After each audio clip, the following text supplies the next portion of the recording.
కూటమి ప్రభుత్వంపై వైసీపీ నేత గడికోట శ్రీకాంత్ రెడ్డి తీవ్ర విమర్శలు చేశారు. 2 ఏళ్ల పాలనలో ప్రభుత్వం అన్ని రంగాల్లో విఫలమైందని, ఎన్నికల హామీలను అమలు చేయకుండా ప్రజలను మోసం చేస్తుందని ఆరోపించారు. ప్రభుత్వ వైఫల్యాలపై ఈ నెల 12న వైసీపీ ఆధ్వర్యంలో శాంతియుత నిరసన ర్యాలీ నిర్వహించనున్నట్లు ప్రకటించారు. రవాణా శాఖ మంత్రిపై విమర్శలు గుప్పించిన ఆయన, మంత్రి ప్రాతినిధ్యం వహిస్తున్న ప్రాంతంలోనే అభివృద్ధి పనులు నిలిచిపోయాయని పేర్కొన్నారు.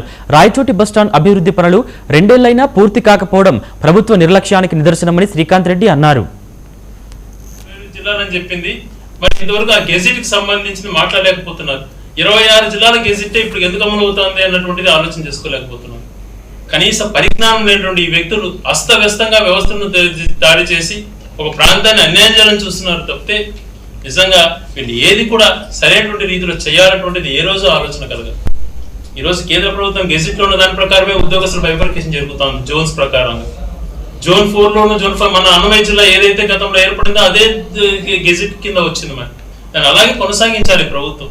కలెక్టర్ని తిరిగి ఇక్కడే పెట్టేటువంటి కార్యక్రమం చేపట్టాలి వెంటనే.